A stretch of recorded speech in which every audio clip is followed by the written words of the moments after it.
The old world monsters. But if there was one sin above another, which called for the destruction of the race by the flood, it was the base crime of amalgamation of man and beast, which defaced the image of God, and caused confusion everywhere. Every species of animal which God had created were preserved in the ark. The confused species which God did not create, which were the result of amalgamation, were destroyed by the flood. In Genesis chapter 6 verse 12 we read that not only was man corrupt before the great deluge, but all flesh, meaning all species of animals, have also been corrupted. Genesis 6:12, and God looked upon the earth, and behold, it was corrupt, for all flesh had corrupted his way upon the earth.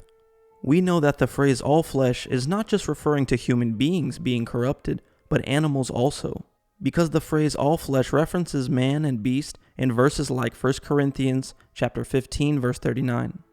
All flesh is not the same flesh, but there was one kind of flesh of men, another flesh of beasts, another of fishes, and another of birds.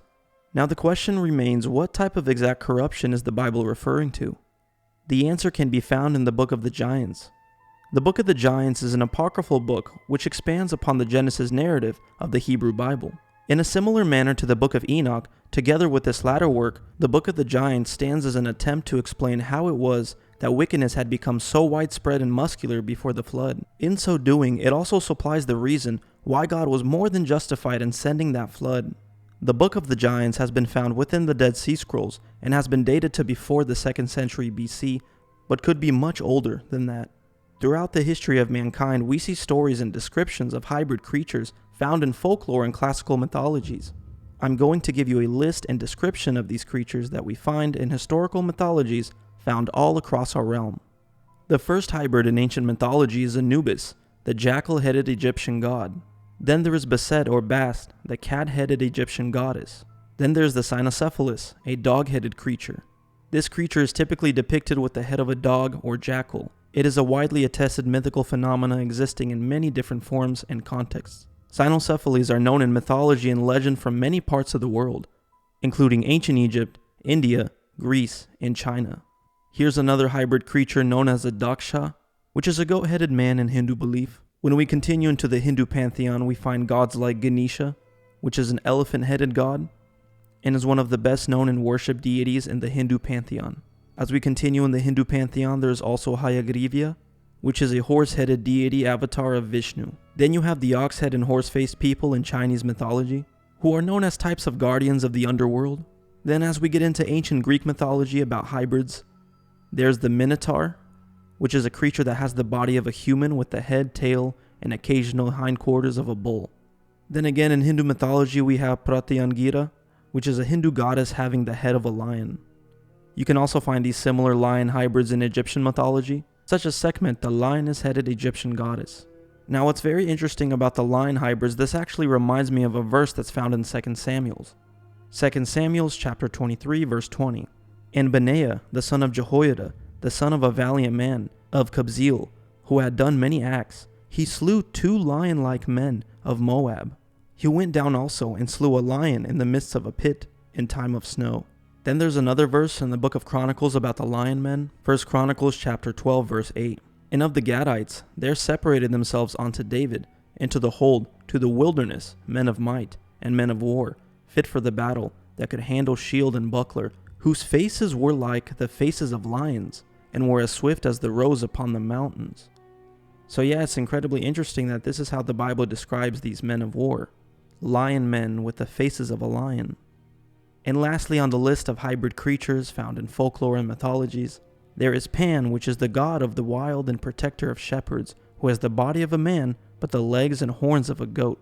Again, I can sit here for hours and list even more hybrid creatures found throughout mythologies across the world. But I think you guys get the picture. These mythologies and folklore of hybrid creatures are found all across the world. Now let's take a deep dive into the Book of the Giants.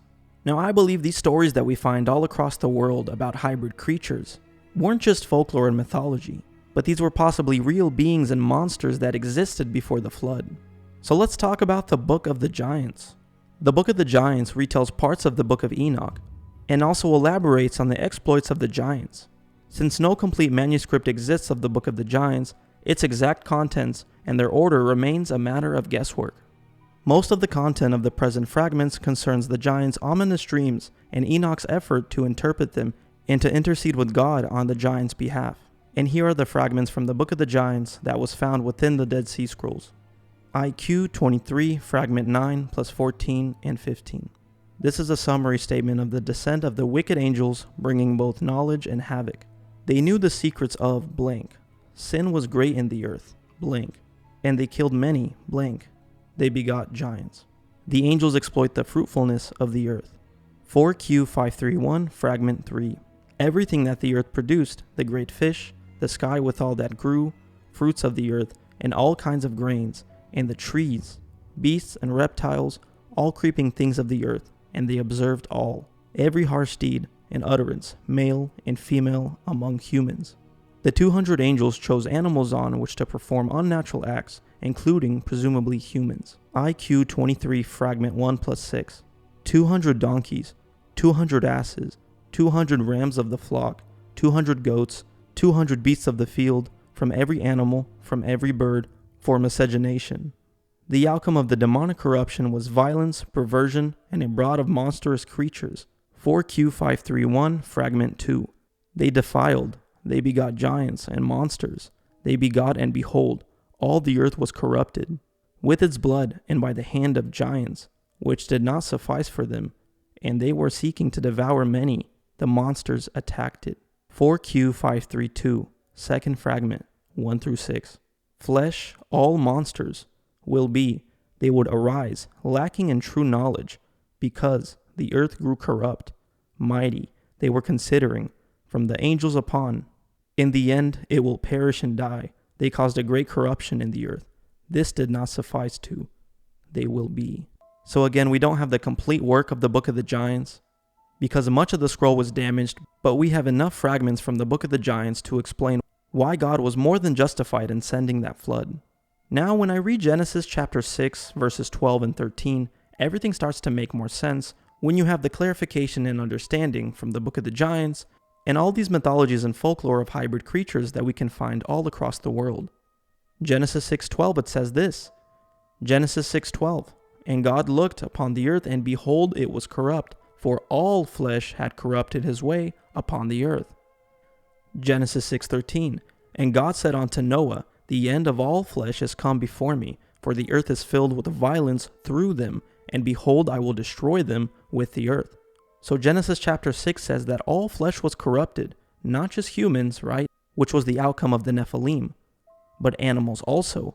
And the Book of the Giants talks about the Watchers coming down and genetically altering not just human beings, creating what we know as the men of renown, the Nephilim, the half-human, half-angel hybrids, but they also corrupted God's animals.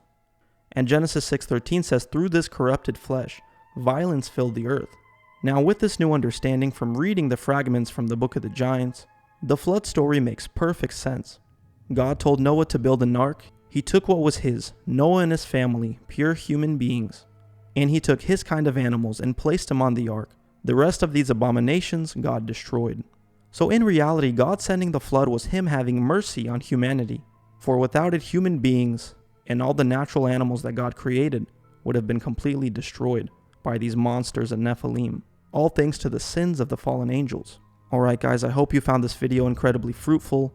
If you would like to support this channel, I do have a Patreon, the link is down below. I would love to know your guys' thoughts in the comment section below. Please like, comment, share, and subscribe, and we are out. Till next time, thank you.